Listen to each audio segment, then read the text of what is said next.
to be held in Norfolk. Unlike Silverstone, that has 3 rounds, but that was where the teams were last in action. It was a race being led by the 2 Peugeots of Dan Eves and Tony Ruckinen, with the championship leader, Matt Kelly, chasing them hard in 3rd place. Roger Murn was having a battle with Toby Mazzini. Eves was leading and pulling ever further away, until the last lap, when, mysteriously, he suddenly slowed. Past him came Tony Ruckinen, the man fighting with Kelly for the championship, and that win for Ruckinen narrowed the gap between Ruckinen and Kelly. Eves said he had a gearbox problem. Others weren't so sure. Team orders were denied, and they were a little bit on the obvious side. Simon Harrison, though, was involved in a real battle with Roger Murn right the way up to the checkered flag. The 2 cars were side by side as they accelerated out of Woodcote Corner. Round the outside, Roger Murn just got the nod over Harrison as they came to the line. Receiving his trophy.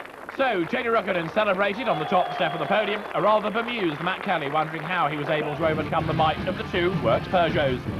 He still leads the championship, but only by 8 points, with Ruckinen 2nd and Toby Mazzini in 3rd.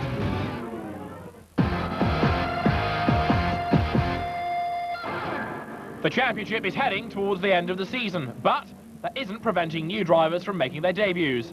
Lee Linford, son of Peugeot boss Mick, is driving for HTML. Yeah, it's my first time here in the Peugeot, and it's a new team. I'm quite pleased with that. Now, you wouldn't be in anything else apart from a Peugeot, really, would you? I wouldn't be allowed. Another man returning to the championship and making it a 2nd Nissan in the race is Gareth Burnett. This is a different car. This is a car that was built this year for the Spa 24-hour race, and it's the first time we've used it in the UK in this trim, so basically it's still in 24-hour spec, and we're just trying it out this weekend. Life never seems to be easy for Richard Coen-Grandidier with the Proton. He was the cause of the red flags and a 3-wheel Proton on the circuit. The whole rear wheel with the brakes and the arm came off as that braked at the end of the rivet straight at about 125 miles an hour. And that went one way, and I was spun round about 5 times, missed everything, and just ended up on the edge of the circuit, but should be repairable.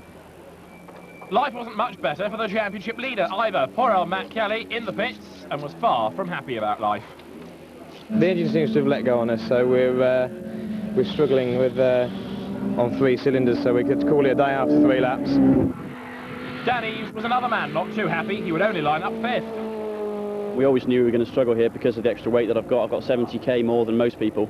The difficult thing is you come out of Russell Corner and you've got a long climb up the hill from very low revs in 2nd gear, so the engine is sort of pulling as hard as it can, but it's basically pulling 2 people around. But as I say, it went well yesterday, and we tried a couple of things today which we thought would sort of improve the car, but obviously the conditions have changed and had a couple of tricky moments, and I think we're going to revert back to how we were yesterday for tomorrow. His teammate, Tony Ruckinen, would line up 5th on the grid. The heavy Peugeots, though, struggling in comparison to the ballast-free Honda Integra of Toby Mazzini. The car was really good today. The boys and the team have done a really good job. But we have to also save the tyres for the race, so it's not very important to get the pole position and going around in qualifying. After a season of bad luck, a maiden pole position for HTML and Roger Murn. If you look at what's happened to me this season, I was 2nd in the Croft and putting off, leading the race after then at Alton Park halfway through. And the race after then, I've been putting off in the lead at Toby Mazzini. So I feel I've been up there all the time, but I'm struggling in qualifying. And I have a lot of bad luck. I mean, all the races I've been up in top 3, but putting off a lot of time. So, but now we're showing potential in qualifying, so it's looking good for the rest of the race in the season.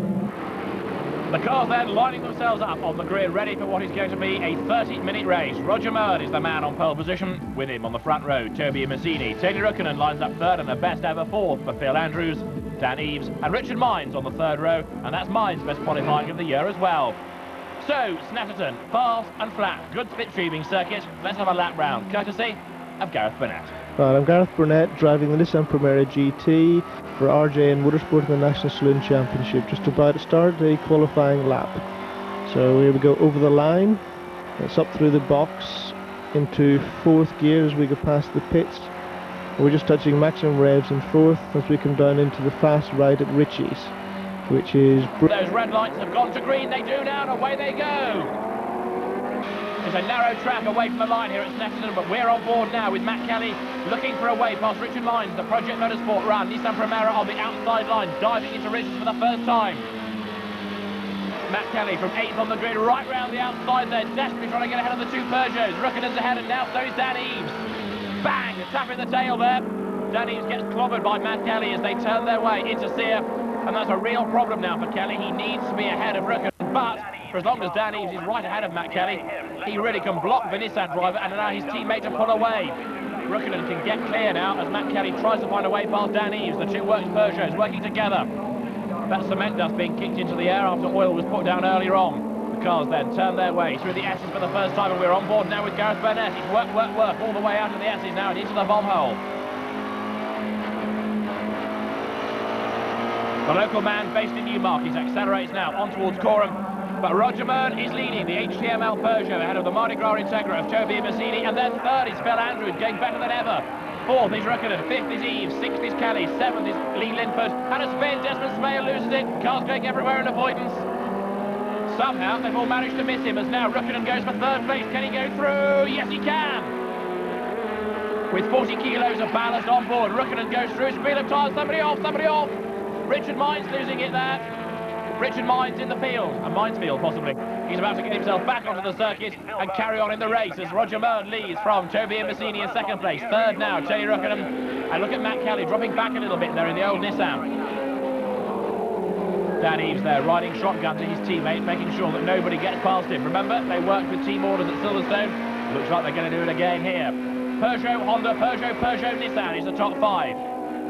The race leader, Roger Mern, then. Second is Toby Massini. In third place, Tony Rukkonen, and Dan Eves fourth. Then Matt Kelly fifth in the Primera. They drop down now towards Russell. There's the second Nissan of Gareth Burnett, under pressure from Chris Osborne in the Honda Integra Type R there. The 1800cc Integra goes through on the inside. Gareth Burnett loses the place. Osborne going really well here this weekend. Down through the gears, into Russell comes Burnett.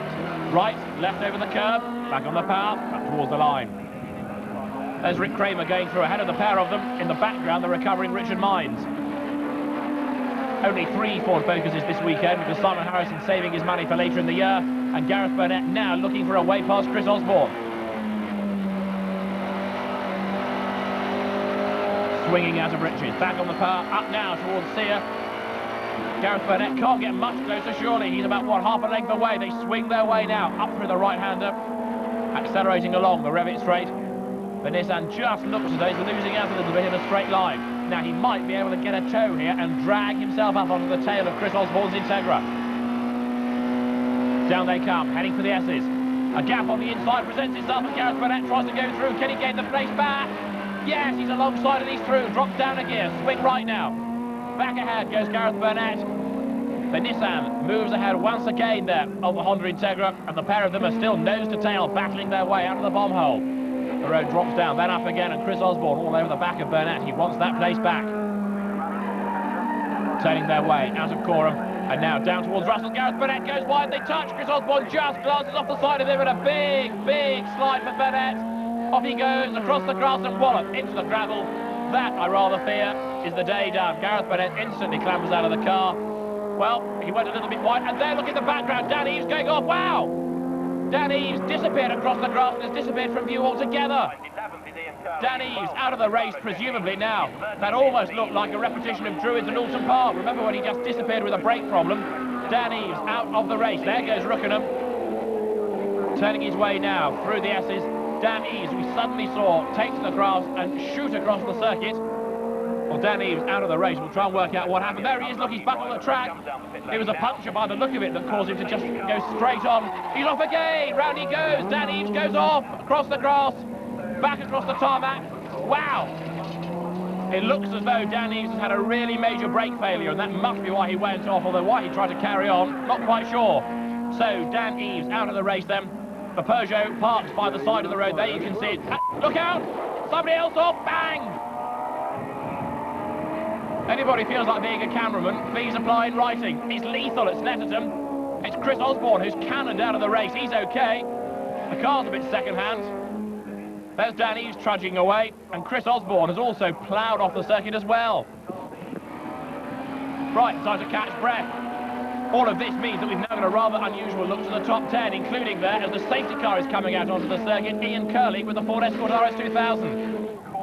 So the safety car bunches everybody up. That's to enable Roger Murn, Toby and Massini, the top two, with then Rukkinen, Kelly and Phil Andrews going across the line together. We're on board with Matt Kelly. He's right on the tail of Tony Rukkinen, looking to try and get past him and try and increase that lead in the championship. Rukkinen's right on the limit, going through Riches there. The car's sliding a little bit. Up the straight now, through Sear. Now Toby and Massini has got his best chance yet of being able to get ahead of Roger Murn. There's Rukkinen. We're on board with Kelly. He's got a real chance now of going past him in a straight line. Side by side, down towards the Ashes they go. Matt Kelly on the outside line. Can he find a way past? He's losing power. It almost looked there as they missed a gear, but no, Phil Andrews goes through on the inside. Matt Kelly down to 5th place. Phil Andrews comes through on the inside and takes 4th away from him. Now what happened there? Matt Kelly right back on the tail of Andrews. Come on, Matt, on the inside now. Looking for a way past, coming into the bomb hole. He needs the points for the championship lead, don't forget. Tony Rukkinen, his opponent, and then a very cross Kelly saying, get back behind me. Now Lee Linford looking for a way past Phil Andrews. Down they come, Matt Kelly trying to find a way ahead of Rukkinen as Massini is looking for a way past Murn.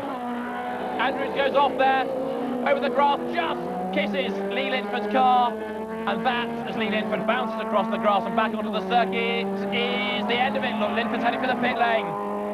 Maybe that little bit of contact has just damaged the suspension on Linford's car. Right, we started with 4 pucks, we've got 2. One from HTML, that leads, the other from Bowman, the works team of Tony Rukkinen. And he is very much the star driver of the team. He's battling for the championship. In is Linford, also in the pits now, Richard Mines. Yeah, I was chasing the Focus and I went to go up the inside and going into the chicane. He had a small coming together, which pushed him onto the apex of the bend. I went round the outside, and he obviously wasn't taking no prisoners then, so he pushed me right onto the dirt, and I think we clashed wheels. It's broke the rack. So out of the race, Lee Linford, his teammate is still going though, that being Roger Murn. There he is, pulling away a little bit now from Toby and Massini. Then Tony Rukkinen coming through in 3rd place, and Matt Kelly still charging on in 4th. Well, if he can't get past Rukkinen, he just needs to sit there behind him, take the points, and keep building up this cushion towards the end of the year. And Murn's in trouble! Roger Murn in trouble, look, coming down towards Russell. The race leader has slowed right down. That's another Peugeot gone. The drivers were really keen for 30-minute races, but very few of them can get the cars at the end, look. Roger Murn crawls into the pit lane, a real disaster for him and for Johnny Haynes' HTML team. They've been so close to a win this weekend, and again they are thwarted. So, the reliable old Integra of Toby and Massini leads, then 2nd is Tony Rukkinen, and Matt Kelly 3rd in the ex-championship winning Nissan Primera, and Roger Murn is in the pit lane. Well, is that the end of the race, or can they get it back out? Bonnet up. Mechanics have a look under the bonnet there. Peer into the engine bay. The team's engineer, Nick Humphrey, himself a very successful racing driver at club level, peers in. The portents are not good. Massini, then Rukkinen going through. Matt Kelly, I reckon, is dropping back a little bit now in 3rd place. Turning their way down towards Russell. Now, it may well be that Matt Kelly has decided just to settle for the points for 3rd here. Think about the championship. It looks though as though Rukkinen is going all out for the win. He's really committed to this. They come across the line, and that gap is coming down to just 0.9 of a second. Here's Kelly. He's got a problem. That does not sound right. Matt Kelly crawling, relatively speaking, into Riches. That car's got a problem. You can hear it in the engine note, and Matt Kelly is out of the race, I fear. He can't surely crawl around any longer. It's all gone horribly quiet. He's coasting up towards Sear. And the championship leader, Matt Kelly, is about, I'm afraid, to have to retire from the race. He'll park the car, stand with the marshals, and teach them a whole load of expletives. So Matt Kelly retiring from the race then. And all of these attrition problems promote, for example, Desmond Smale now up into the top 6. He sets off down the Revit straight. In the pit lane, a very upset Roger Murn. After the bumble, when getting the 4th gear in, just the gearbox went bang, so I think something happened in the gearbox. That is motorsport, so we try next time at Spa. Toby Massini is still the man leading the race, but only just because you can see how much closer now Tony Rukkinen is getting. All the time, that gap is coming down, down, down, and Massini is right on the limit there. Maybe Tony Rukkinen has played a waiting game here. He might have looked after his tyres a bit better in 30 minutes. He turns his way now, up out of Russell. Up through the gears, past the pits, over the line they come. The clock ticking away. Let's just see how much longer there is to go as they go over the line. Probably only another lap or so now. But Rukkinen right on the tail of Massini, about to swing his way now into Riches. Now, although he's going for the win here, it may not be the brightest thing to do. For example, if he were to make a bid and the 2 cars clash, he could retire from the race and then he's got no points at all. He'll have seen Matt Kelly's car parked by the side of the road. The best thing now Räikkönen could do is just sit there. If Massini makes a mistake and opens the door, then fine, but don't try and force the issue. Räikkönen staying right on his tail. Down they come. Well, he's not listening to us, is he? He's going to have a go, possibly Massini there, jinking around trying to block him. And all of this is going to lead to disaster. But no, Räikkönen has a go on the inside. Through he goes. Tony Räikkönen is determined to win this race. He's alongside Massini, who comes back at him on the inside of the S's. Side by side they touch there. Massini scrabbles ahead then, turning his way into the right-hander of the bomb hole. Well, OK, let's have a think about this. Tony Räikkönen is quicker, but Toby Massini is making it pretty sure that Räikkönen is not going to come past him. They turn out of Coram, they come down towards Russell. Now, is this going to be Räikkönen's last chance? He's having a look on the inside, the door is closed. Here they come now, through Russell, Massini right on the limit there, clipping the curb. Gets on the power now, accelerates onto the last lap of the race. They've just been able to beat the clock. And here they come then to end 30 minutes of racing with one more lap. Now, over the line they go, and again, Räikkönen having a look on the outside. Massini trying to block the Finn behind Annie Templeton, making her debut outing in the NSC. In Italy versus Finland, Massini versus Räikkönen, Honda versus Peugeot, Mardi Gras versus Bowman. Here's a replay of Räikkönen going through on the inside for the first part of the S's, Massini on the inside line for the second part. They just clashed there. They're both able to carry on, but Massini being very forceful here, and he's driving to try and hang on to the lead. And coming into the pits now is Phil Andrews. Almost within sight of the checkered flag. Andrews down the pit lane. Look at that. Brakes are on fire. Front brakes have absolutely ignited. The car is going to have to retire from the race after that, no question about it. The marshals will be on the scene with the fire extinguishers. Here are the leaders then for the last time, down towards the S's. On the inside is Räikkönen, on the outside line is Massini, and can Räikkönen go through? No, not this time. Massini fends him off, just cuts across there. They almost touch as Räikkönen tries to get back on the power and out to accelerate the Honda. The danger here for Räikkönen is that he goes off whilst trying to get through, but with only a couple of corners to go now, it's looking as though Toby Massini is going to hang on and win. Räikkönen will get the points for second place. Down they come then. This is going to affect the championship with Matt Kelly not scoring and Räikkönen on for second. Into Russell for the last time. Massini brakes as late as he possibly can do, clips the curb, swings up, Räikkönen goes for a gap, they touch, Massini goes off, over the grass, off goes Massini. Tony Räikkönen is going to win at Snetterton at the last corner. Over the line he comes, the Bowman team is over the moon. Toby Massini is far from impressed with all of that. The Italian gets back on the circuit. There, look, you can see the damage on the left rear corner. Massini goes across the line now to finish in second place. Nobody else was close enough to get past, and he is furious about that. Annie Templeton there, a lap behind, comes over the line now, and Rick Kramer is going to be on the podium for the first time this season. Here he comes now, look, up towards the line. A great result for Rick and for Paul Ridgway's GR Motorsport team. Fantastic. Rick Kramer gets onto the podium. OK, here's a replay of what happened from Räikkönen's point of view. Now watch Massini. He comes in too quickly, he goes out wide, Räikkönen tightens the line, then they make contact. Now, would Massini still have swept across the circuit there had it not been for Räikkönen? I reckon yes, because Massini was going to have to get back on the right line. He swept across, Räikkönen really had nowhere to go, but Massini is not happy. You can see the damage on the car there, on the back of the car, so we have to see what the clerk of the course have to say, and as far as I'm concerned, I won the race, so I'm happy with that. The clerk of the course had a look at the evidence, amended the results, and then changed them again. At first, Räikkönen was thrown out, then he was reinstated to third. Well, of course, I'm very glad to be reinstated, but then again, I think it was down to a race incident, but can't do anything how they see it, and just happy to be in again and get some points anyway. It's always hard to say because you're always biased, of course, but looking at the incident, looking at from the inside camera and two exterior cameras, I mean, it doesn't look like anything other than two cars racing together and a normal racing incident. So certainly the first decision was hard, but I think okay, we're back in the hunt, and we look forward to Spa. The top three drivers on the podium, although the Mardi Gras team has appealed against Räikkönen being reinstated. For now, it's all rather provisional in the championship, but it looks like this. Räikkönen inherits the lead, Matt Kelly and Toby Massini tie for second. Two more races to go, one at Silverstone, but the next round of the Silverstone Insurance National Saloon Championship is at Spa in 3 weeks' time.